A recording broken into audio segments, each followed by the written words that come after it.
From the beautiful Finger Lakes region of upstate New York, this is the Dental Lighthouse Podcast. We take questions from anyone in the dental profession and discuss what it takes to win not only in dentistry, but in life. Business, leadership, relationships, parenting, health and wellness, money management, nothing is off limits on the Dental Lighthouse Podcast. I'm Jason Tenori, your host, and have over 20 years of experience to pull from. Learn from my mistakes and let me help you collapse time so you can become the best version of yourself.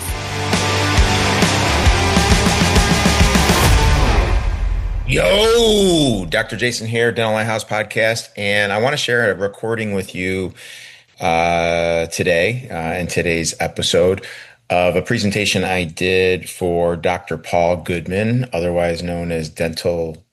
Dental Nachos, over the summer in Philadelphia at his Boost conference. It was a really, really cool event. As some of you guys know, I went to dental school in Philadelphia, so it's good to go back.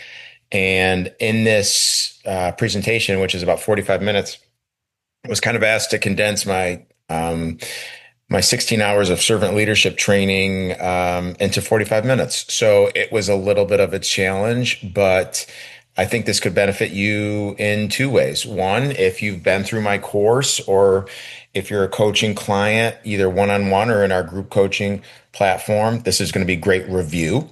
Or two, if my content, messaging, lectures is completely new and foreign to you, then this can give you an intro as to what I'm all about. So either way, from my perspective, it's a win for you. So I appreciate you taking the time, appreciate you listening to this recording. I think it can do nothing but help you as a leader in your organization, no matter if you're the founding dentist or an office manager or a team lead or the SteriTech, it doesn't really matter. These are tried and true principles that are relevant in not only work, but in home life as well. So love you guys. Please reach out if you need anything. My contact information is on the website, dentallighthouse.com, and I'll talk to you soon.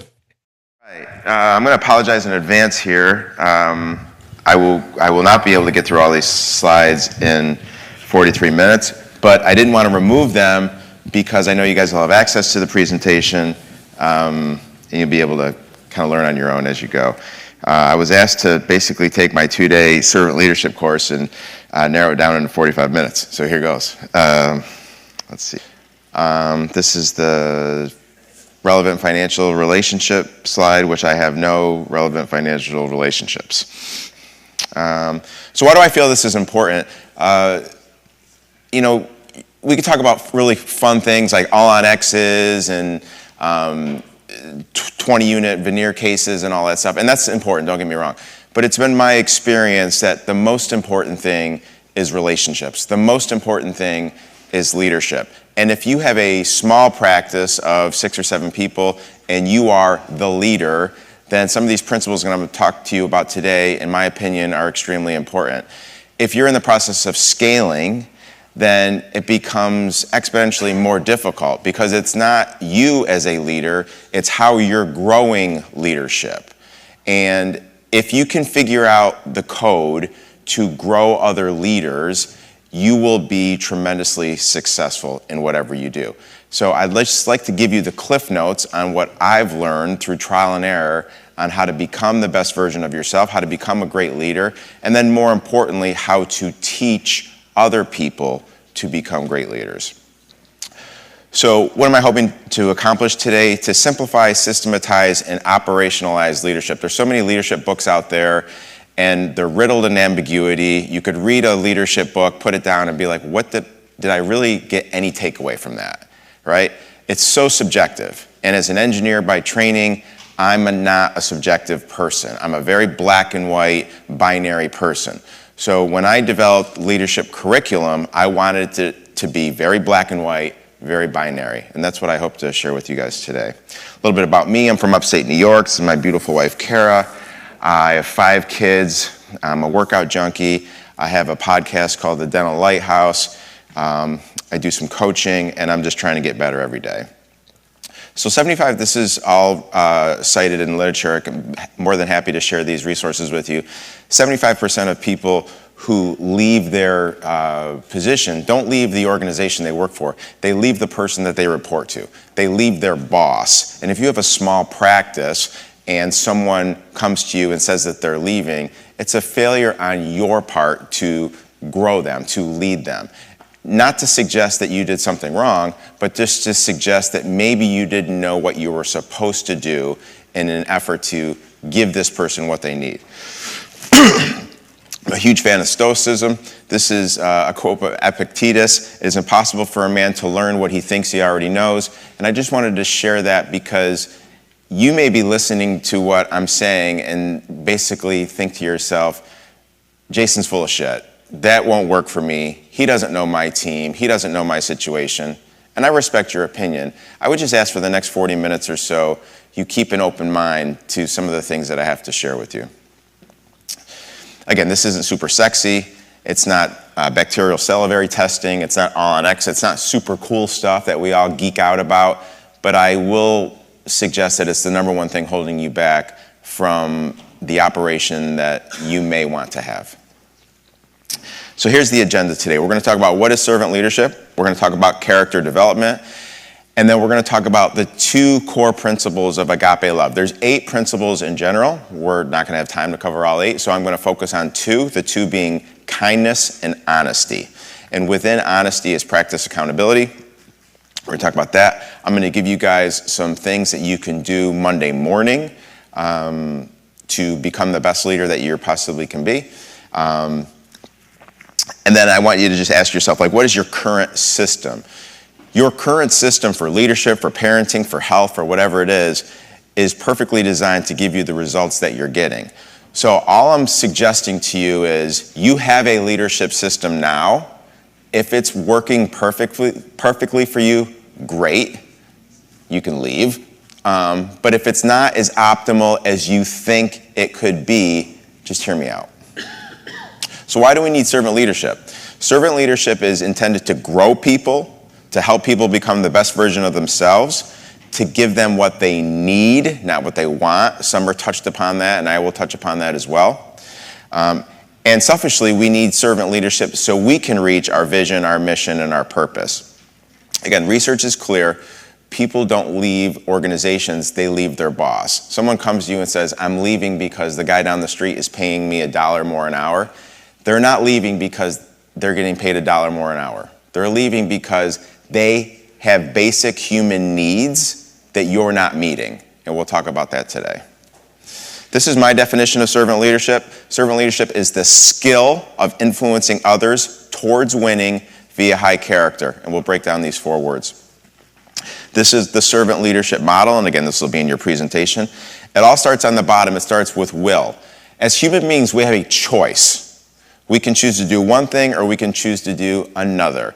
And in that choice, our leadership develops. The typical situation is you walk by the front desk and you hear Mary on the phone talking to a patient saying exactly the opposite of what they should be saying to that patient, right? You're kind of cringing. Or you walk down the hall and you hear a hygienist saying something to a patient that is completely against what you stand for. And in your mind, you're like, wow. That wasn't the right thing to say. I need to go have a conversation with Mary. I need to coach her up. I need to go have a minute meeting with her. And then the rest of the day goes on. It gets chaotic. We run behind. We get to the end of the day and we're all burnt out. And then you say to yourself, I still need to talk to Mary, but I'll do it on Monday. And then you go through the weekend. Monday morning comes and you never have that conversation with Mary. You've made a choice. And that's what I'm trying to say here. Servant leadership starts with will. It starts with the choice of doing the right thing. This is not like a moral dilemma. Life is not a moral dilemma. We all know what we need to do. The question is, do we actually do it? If you're 10 or 15 pounds overweight, it's not rocket science on what you need to do. You need to move more and eat less. But are you actually going to do that? And that's what I mean by will. So you have to choose. Once you choose, I want you to choose love, and I'll unpack what I mean by love. When we choose to love someone, we choose to serve and sacrifice for them. When we choose to serve and sacrifice for them, we develop influence with them, and when we develop influence with them, we ultimately become servant leaders. Viktor Frankl, between stimulus and response, there is a space. In that space lies our freedom and power to choose our response. Stimulus gap response. This is a key Stoic philosophy, but again, it's something that we deal with every single moment of every single day.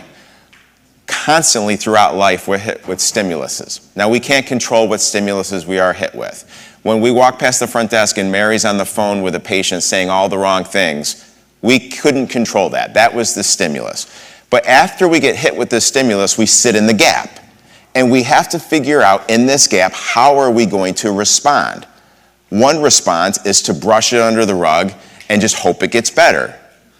Right? What I'm suggesting you do is sit in that gap for as long as you need to, and then decide, okay, if I'm going to deal with this, if I'm going to become the best leader that I can be, if I'm going to grow Mary, then I need to sit in this gap and decide I'm going to respond this way. Again, we all have the will to choose one way or the other. Which way are you going to choose?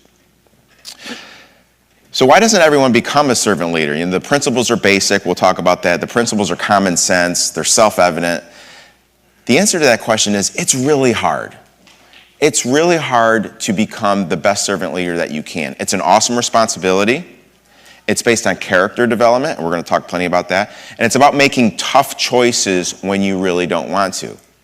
Our definition of character development is knowing what needs to be done and then actually doing it. Like, we all know what needs to be done to lose 10 or 15 pounds. We all know what we should be doing to Mary when we overhear her talking to the patient that way. So it's not necessarily knowing what needs to be done, it's knowing what needs to be done and actually doing it. So needs versus wants, big difference here. Servant leadership is giving people what they need, okay? And we're going to talk about the difference here. This is Maslow's hierarchy of needs. He was a famous psychiatrist in the 1950s, I believe. And just to kind of walk you through this pyramid here. People have needs that start at the bottom here. Physiological needs: air, water, food, shelter. And they're not concerned with level 2 or level 3 or level 4 needs until their level 1 needs are met. Okay? Once they have their level 1 needs met, they move on to level 2 needs, which is employment, income, resources, health, property. Once they have level 2 needs met, they move on to level 3 needs. They need to have their level 3 needs met, and so on and so forth. The industries that we're in, almost every employee can have their level 1 or 2 needs met anywhere. What's going to separate us as servant leaders is the ability to provide level 3 and 4 needs, and we'll talk about that throughout the rest of the presentation. So again, you can see here on the bottom, 1 and 2 are pretty straightforward. 3 and 4, they need to be appreciated. They need to be respected. They need to be valued, encouraged. They need to be given honest and sincere feedback. They need to have clarity on the rules of the house and expectations. We'll talk about that in a few minutes. They need to have healthy boundaries. They need to be listened to. They need to be discipled and held accountable. And they need commitment from you to be their leader. Now, side note here, this isn't just dentists in terms of their team. These same principles apply to parenting. These same principles apply to being the best spouse that you can possibly be, to being a youth coach, if you coach your son or daughter on something. These principles are timeless, self-evident, and go way beyond just running a good dental practice. Power versus authority. Quick note on this. So most people lead via power. Do it or else. Do it or you're fired. Do it because I told you so. A lot of parents, parenting is done via power. Power works, but for a very short period of time. Once power stops working, people develop resentment, or people leave, or people are like, I'm done with this clown, right? I'm trying to tell you guys to lead via authority. And again, by authority, we mean we're going to give people what they need, level 3 and 4 needs, and we'll help develop influence with them. When we lead via power, all we do is we get their hands and feet. We never get their minds. We never get their ingenuity. We never get their brainstorming. People are just going through the motions. It leads to resentment. It leads to absenteeism. And people will come to you motivated by money. When we lead via authority, we have their hearts and minds. They have buy-in. They help with idea generation, healthy debate at team meetings, a willingness to go out on a limb, and they're just motivated by your vision. So why is this so important? It's so important because everything is based on relationships, okay? And I love Mark to death, and he's right that you need systems in place and you need to have operations. But at the end of the day, you also need to facilitate relationships. You need to cultivate relationships. You need to make sure that people feel that they're doing a good job, that people feel wanted. If you are unable to do relationships, you are most likely unable to do leadership. Leadership is all about relationships. Jim Hunter wrote a great book called The Servant, which I would highly recommend you read if you haven't already. Repetition is the mother of all learning. Patrick Lencioni often jokes that he's the chief reminding officer, CRO, in his organization.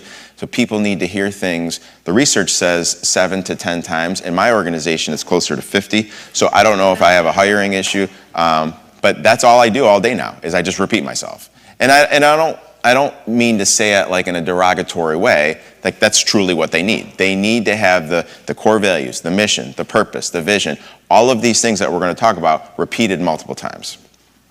Again, my definition, the skill of influencing others towards winning via high character. So let's break that down. Leadership is a skill. A skill is a learned or acquired ability. So what do I mean by that? I mean that you can get better at it, okay? You're not born a leader. If you want to get better at molorendo, you go out and get training, and then you do more molorendo. That's how you get better at it. You don't just get better at it from sitting in a class and watching someone else do molorendo or watching a YouTube video on molorendo. You can't get better you can't get better at a skill by doing that. You don't become a better piano player by listening to Spotify. You don't become a better swimmer by watching Michael Phelps during the Olympics. So when you guys get these warm, fuzzy feelings because you were at a course or you read a leadership book or you were at a CE event, but you don't actually practice what you learned, you didn't really do anything, right? So when you pick up that book and you read it and you're so excited and you put it down and you pick up another one and you read it and you're so excited, like, stop doing that. Like, take the content that Mark and Summer and Jake and myself are giving you and implement it. It will change things for you instead of just chasing the next opportunity to go to a CE event or read another book or watch another listen to another podcast. So I'll get off my soapbox there, but it's a skill. It's a learned or acquired ability. I really need you to understand that, because if you have the mindset that I'm not a good leader, I wasn't born a good leader, then you'll never develop into a good leader. So are you willing to improve this skill? Are you willing to change your actions and your behaviors? Can you become a better golfer by reading a book? Can you become a better musician by watching a webinar? No. You need to act. So consume the content and then act on it. Vince Lombardi, famous football coach, leaders are made, they are not born. And that's what I'm trying to say here. So servant leadership is a skill. We just talked about what a skill is. It's influence. So what do we mean by influence? How are people being affected by your leadership? Do they feel motivated to go to war for you? Or do they just can't wait to get away from you? Are you developing influence with people on your team? We lead people, we manage things, right? So we don't manage people. Leadership's an awesome responsibility. Ask yourself if you want it. As a leader in your office, someone is spending half of their waking life with you. Like, that's an awesome responsibility. Can you imagine spending half of your waking life with someone that made you miserable? Like, no thank you. Don't be that person to your team. Character. So what is character? The word character comes from a Greek verb meaning to engrave. A person's character is a visible sign of their inner nature. Character is what we are beneath our masks. Masks are personality. So let's pause here for a second. What do I mean by personality? Well, you can be type A or type B. You can be super social or super introverted. You can be all of those things. Like, personality it matters, right? But you don't necessarily need to have a certain personality to be a great leader, because there's a history of great leaders that had very, very different personalities. What I'm talking about is character. It's beneath the personality. It's what you're going to do. It's the will. It's, okay, I'm faced with this decision. How am I going to respond? So the history books teach us that there have been many, many different leaders with many, many different personalities. John Wooden versus Bobby Knight, Abraham Lincoln versus Ronald Reagan, Martin Luther King versus Billy Graham, Summer versus me versus Mark versus Jake versus Paul. Like the five of us, very, very different people, okay? Very different personalities. But I would argue all pretty darn good leaders because we have good character ingrained in. So you don't have to be this boisterous, like, this lie that you tell yourself, I can't be a good leader because I'm not extroverted, right? You're lying to yourself, right? It's not about your personality. It's not about how funny you are or how charismatic you are.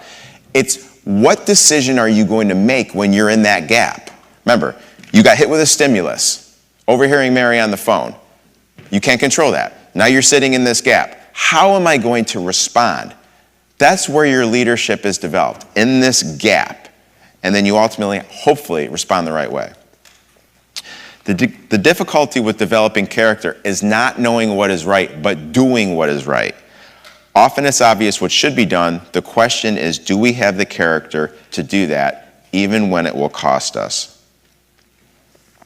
So my servant leadership material is based on a principle of agape love. Now, agape love is not biblically based. And I'm not trying to hit anyone over the head with a Bible here, but I just want to be really clear with what I believe in. It's unconditional love, right? It's not the feeling of love. It's not like the passion of love. It's not goosebumps and flowers and chocolates and hot tubs and what society considers love, right? It's, I may not like you, but I'm choosing to love you. We probably all have neighbors that are really annoying, and we don't like them, but what I'm saying, agape love, is the choice to love them. I have a relationship with my 22-year-old daughter. She's been a handful, right? There's days where I really don't like her at all, but I love her unconditionally. I will continue to give her what she needs. So I'm not suggesting you have to go into work Monday morning and just like everybody, right? That prima donna hygienist, that office manager that's like dropping the hammer, right? I don't care if you like them. What I'm saying is put that aside. You have to make the choice to love on this person. And I'm going to share with you what I mean by love. There's 8 principles of agape love. We're going to go through 2 of those 8 principles today. And like I started at the beginning, I'm very black and white. I'm very objective. It's one thing for me to say to you, behave in these 8 ways. Practice these 8 principles. I'm going to break down how I want you to practice each principle. Very, very black and white, binary things that you can do to exhibit this behavior to people that we're going to love. Developing great character can be taught, can be learned. Character is a skill. You can acquire character over time, and you can improve your character over time. You don't choose your future, you choose your habits, and they decide your future. If you want to change your life, you need to change something you do daily. Building character, simple, just not easy. Every single choice we make, every single act that we do defines us, develops our character. So sounds good, Jason, I get it. Let's get to the meat and potatoes of this leadership stuff. This is my gesture of agape love. I just want to make sure you can have the water if you Thank need you, it, brother. Okay, it's even open Thank for you. you here. Yeah, I like you and it's agape love. It's both, it's both.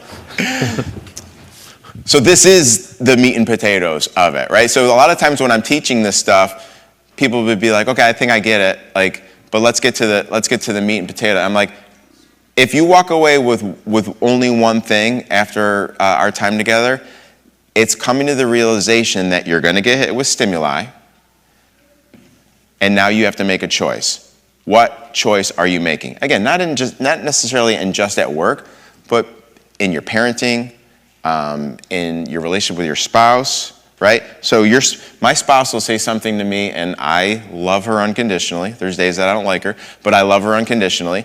And she'll say something to me that really rubs me the wrong way, right? Okay, that was the stimulus. How am I going to respond to that? Am I going to roll my eyes? Am I going to talk over her? Am I going to choose to say something that's going to dig at her a little bit? That's not unconditional love. That's not the right choice, right? So I'm sitting in this gap trying to figure out the best way to respond. We've talked about this before. Stimulus, choice, response. Which way is your character developing? We must be willing to change. You can choose to be something different. I'm a huge C.S. Lewis fan. This is why the decisions you and I make every day are of such infinite importance. The smallest good act today is the capture of a strategic point from which a few months later you may be able to go on to victories you've never dreamed of. 99% of leadership failures are failures in character. Okay, so here's the 8 principles: patience, kindness, humility, respect, selflessness, forgiveness, honesty, and commitment. And again, in my normal servant leadership course, we would spend a couple hours on each of these. We're going to focus on number 2, kindness, and number 7, honesty today. This is the Bible verse from Corinthians where we've gotten the principle of agape love. You've heard this spoken at many weddings. Maybe some of you guys have it up in your house. Okay, unconditional love. Again, I don't necessarily have to like my players and associates, but as their leader, I must love them. That's what we're trying to say here. I don't necessarily like my daughter all the time, but I love her. I don't necessarily have to like my hygienist all the time, but I'm choosing to love her. That neighbor who won't mow his lawn, I don't necessarily have to like him, but I'm going to behave in a loving way towards him. I'm going to show unconditional love towards him. It's hard. But again, if I'm sitting in this gap, I have to make that hard decision. All right, so let's get into the weeds on these. Again, I just want to make sure that I'm clear. I'm going to take a step back, rewind the tape. There's 8 principles of agape love. I'm telling you that if you're trying to become the best leader that you can be, you need to love on people. Unconditional love, agape love, not erotic love, not filial love, agape love. And if you're going to love on people unconditionally, it's practicing these 8 principles on a moment-to-moment-to-moment basis. Of these 8 principles, we're going to unpack 2 of them today and strategic things that you can do to show kindness and honesty to your team. So we're going to start with kindness. So what's the definition of kindness? To give attention to, appreciation, and encouragement. Paying attention to people gives them reason to want to work harder for you. So to show people sincere and specific appreciation. This is kindness, right? How do we show people sincere and specific appreciation? We're going to unpack that here in a second. This is the Hawthorne effect. Maybe some of you guys have heard of this. I'm going to take a minute just to talk about this study because I think it's super important. It was a manufacturing plant in Hawthorne, New Jersey. Researchers came to this plant and they wanted to figure out how they could adjust the lighting in the plant and how that would affect productivity of the workers. Their theory was if we turn the lights way up, the productivity would go up. If we turn the lights a lot lower, dimmer, the productivity would go way down. So what happened? The researchers came in and turned the lights way up, and wouldn't you know it, productivity went way up. But then when they took the lights and they turned them way down, productivity did not go way down. Productivity stayed way up. And they were scratching their head and they were like, what is going on here? Well, it turned out that the productivity increased because these workers were getting paid attention to. Didn't matter if the lights were bright or not, but someone was finally paying attention to them, and by getting paid attention to, they started to output more. That's what we mean by the Hawthorne effect. Mother Teresa, there is more hunger and love, there is more hunger for love and appreciation in this world than for bread. I mean, that's crazy to think about, right? There's more hunger for love and appreciation than for bread. One of the best ways that I think you can show kindness to people is through active listening, okay? Now, we all think we're great listeners, but the reality is what we most likely do, and I don't want to paint with a broad brush here, is when I'm having a conversation with someone, if I'm not truly listening, if I'm formulating my response in my head as they're talking, then I'm not empathetically listening, right? We all do this, right? So get off your soapbox. You do it too, right? I'm challenging you that the next time that you're in a conversation with someone, in the hallway, at lunch, bracket out all the noise and truly listen to someone. Don't start to think about how am I going to respond to what they're saying. I can't wait to tell them about my stuff and my things going on. Like, truly listen. It's very, very difficult. It's a skill, a learned or acquired ability. And once you start it, after a minute or two, you'll get exhausted. But as you continue to do it, you'll start to develop that muscle. Seek first to understand before being understood. The quality of our relationships is often determined by our ability to listen. So this quote, when is Bob going to stop talking so I can give him the right answer? A lot of us do that. Like, that's not active listening. That's like, well, I'm just going to hear them out, and then I'll tell them really what they need to know. Do the work of attention. This is active listening. Be fully present. It's really hard. Practice it today with someone here. If you brought family with someone here, practice it with me. I'll call you out. When you're communicating with someone, ask questions. Be curious. Again, part of active listening is not just sharing your own ideas. It's trying to get deeper. It's asking more questions. Those of you guys that I coach have heard me say only 1,000 times that we should be going into all of these conversations with empathy and curiosity. Try to figure out what's going on. Ask more questions. Get deeper, get deeper. Choose to be interested instead of interesting. Think about that. Choose to be interested in someone instead of you having to be interesting. Sincere praise for specific behaviors will reinforce that behavior to get repeated. I can live for 2 months on a good compliment.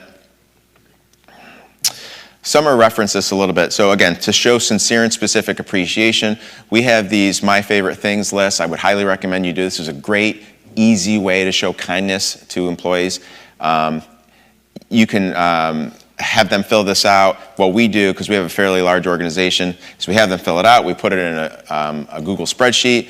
My leadership team has access to the spreadsheet. So anytime they want to do something kind for a team member, they literally just go to the Google sheet. They figure out, okay, Liz's favorite drink is from working class, coffee. I'm going to get it to her. I'm going to give her one to show her my appreciation for her this week, right? This kind of granular level of appreciation and kindness goes so much further than great job, everybody. Great job, everybody is not sincere.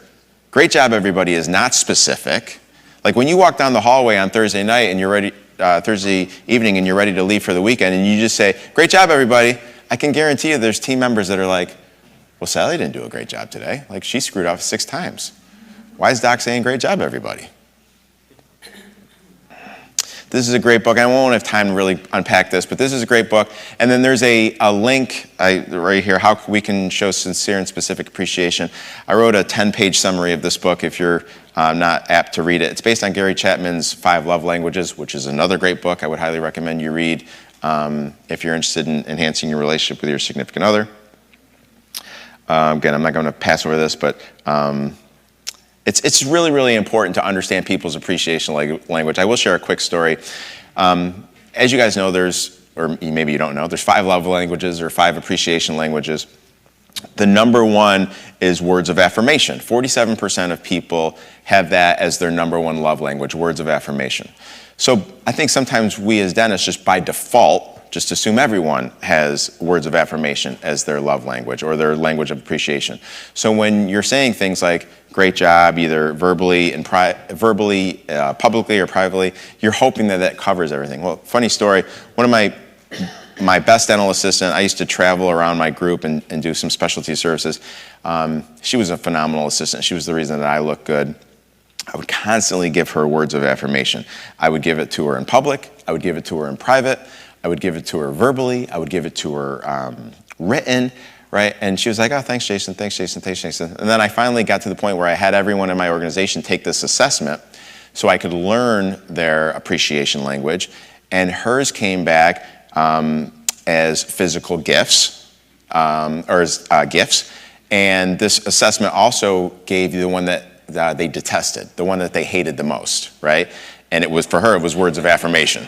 So here I am thinking that I'm doing all the right things.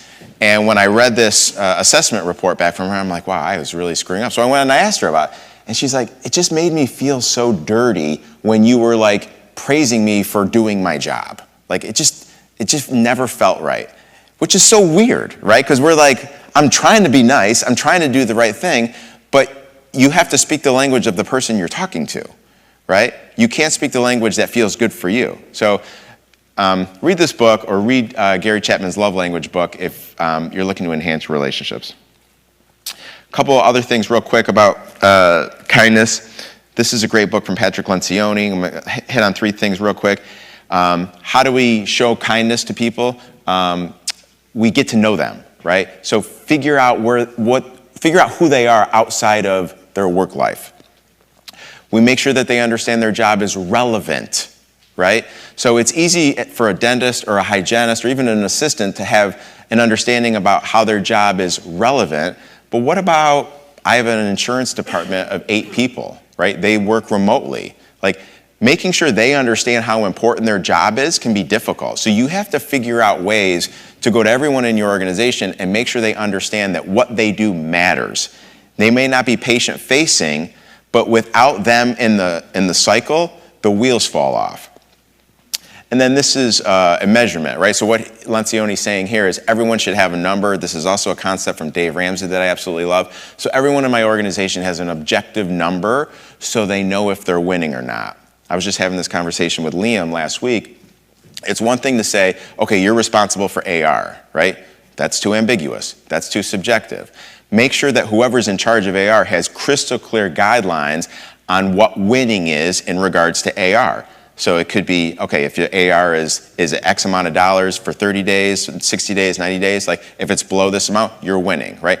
We have to get away from the subjectivity of like, okay, you're in charge of AR, do a good job, go get them. So that was kindness, okay? A very quick overview on how to show kindness to different people. Now we're going to talk really quickly in 8 minutes on how to show honesty. So my definition of honesty is telling the truth and being free from deception, right? So it's one thing to go to your assistant and be like, you make great temporary crowns, right? But when you leave out the part that she's an office gossip and she's killing your culture, then you're not truly loving on her. So if you're going to be honest, it's telling the truth and being free from deceit. Don't conveniently leave things out because you don't have the character to bring them up.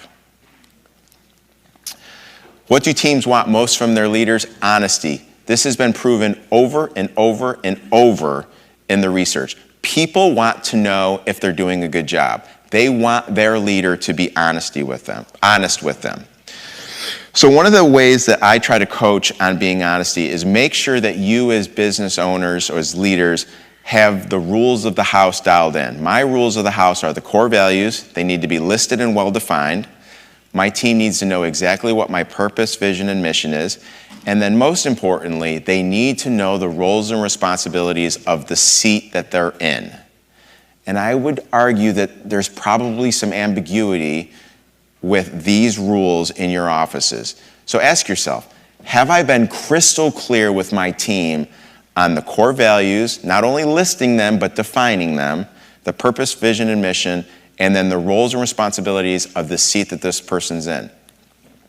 To be unclear is to be unkind. So be crystal clear on those rules of the house.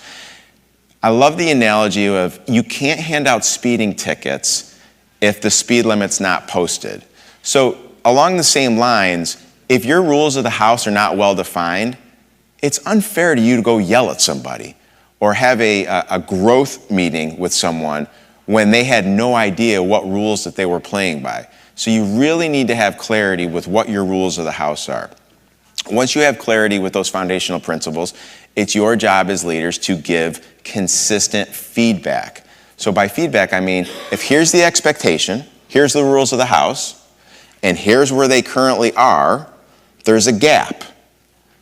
Now, they may or may not realize that there's a gap. It's your job as a leader to communicate that gap to them. Let them know what the expectation is, where they are, and how are we going to close this gap. So giving feedback in a nutshell. Giving feedback should have a regular cadence. In our organization, monthly one-on-ones are non-negotiables. We do one-on-ones if things are going extremely well or if things are not going extremely well. Monthly at a minimum. Now, you have to figure out your own cadence, okay? People want to know if they're winning. If there's a negative gap, be curious. Hey, Mary, I overheard you talking to that patient on the phone. Help me understand where you learned to communicate that to a patient. Do you need more training? Like, do you understand? Do you feel good about answering these questions? Like, be curious. Ask questions. Ask questions based on the rules of the house. Did you realize these were our core values? Did you realize that these were your responsibilities? Whenever there's an opportunity, have a minute meeting. If you see someone that's struggling with something, we call it going into the storm. Go into the storm and have a conversation with someone. Again, from a position of curiosity and empathy, figure out why there's a gap. So what's the ideal cadence of feedback? It's a trick question. There's no ideal cadence, right? You should be doing it whenever you have the opportunity to do it. You don't wait. As I develop leaders, and I have 160 employees, so I have levels of leadership. Like, one of the funniest things that I'll hear from a leader when I found out an employee did something incorrectly is like, well, did you go talk to them? Well, I'm waiting for their one-on-one. Their one-on-one is in 3 weeks. You're waiting for their one-on-one? I use the analogy of like, let's say I was a coach for a football team, right? And the season's completely done, and we finished 8-8. It was an average year, right? And I'm having my exit interviews with all the players. And I say to my linebacker, hey, pretty good season. In game 2, if you would have played a little bit more on this side of the field, you would have made a lot more tackles. And the linebacker's like, thanks a lot, coach. That would have been super helpful to know during game 2, right? Not at the end of the season, right? So give that type of feedback in the moment. But again, that takes character development because nobody wants to give that feedback, but you're ultimately trying to love on this person unconditionally, and you're trying to give them what they need. They need honest and sincere feedback. Leadership's accountability. It's subordinating your urge to be comfortable and avoid the conversation and having the conversation. Again, character development. Yeah, I just talked about this, the yearly performance review, how silly. We don't do yearly performance reviews. We do them at a minimum on monthly. So if something's not going well, if someone makes a mistake, these are some of the things I want you to think about. Go to them from a position of curiosity and empathy. Were you aware that this is your responsibility? It's a yes or no question, right? Another question you can ask, help me understand why you are struggling with this. It could be, I wasn't trained properly. It could be, I don't have enough time. It could be, I was unaware that this is my responsibility. Like, ask questions. You're not going to figure it out unless you ask questions. What help do you need from me and able to be able to do this? Do you feel you're well trained in this area? Where is this task on your list of priorities? And then the number one question, the money question.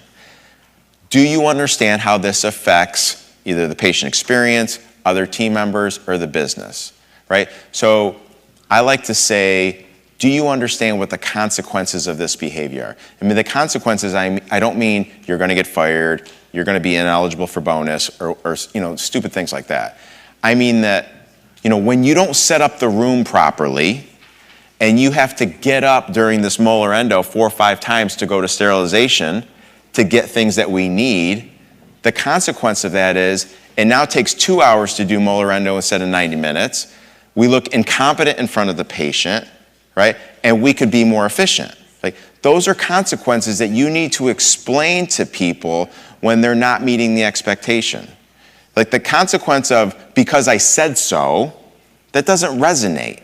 Make sure, same thing with your kids, your spouse, explain to them the consequences of their behavior. I only have a minute left, so I'm going to end with this. And then I think I have another 30 or 40 slides. Please feel free to look through them and reach out to me and ask any questions that you have. One of my coaches is Alistair McDonald, and he shared with me these 2 rules, which I think are so important. Rule number 1 is assume the best in people, right? I can promise you, unless you're horrible at hiring, that the people on your team don't drive to work thinking to themselves, how can I screw up his day? Like, I really want to just take it to him, right? What can I do today that's going to make him lose his mind, right? Your team's not coming to work with that mindset. So rule number 1, assume the best in people. Rule number 2, assume that any errors are simply errors in understanding, right? You did not do a good job of communicating the rules of the house. You did not train this person up to a high enough level. So they made a mistake, but it was due to an error in understanding. It was a miscommunication, right? I find that if you assume the best in people and then understand that all errors are simply errors in communication, so many of these problems go away. So many of them go away. Thank you guys for your time and attention. I really appreciate it. Thank you. That wraps up another episode of the Dental Lighthouse Podcast. You have a choice today. Choose to be a lighthouse. Lighthouses are powerful and steadfast. They are beacons of light for others to reference when life gets turbulent. Go out into the world today and become a lighthouse for someone. Give more than you get. True joy comes from serving others. Start today. I'm Jason Tenori, your host. Thank you for listening to the Dental Lighthouse Podcast. For more information, podcast show notes, or links to anything that we have discussed today, please check out our website, thedentallighthouse.com. We would love to hear from you. If you would like to get on the show, please email us at podcast@thedentallighthouse.com.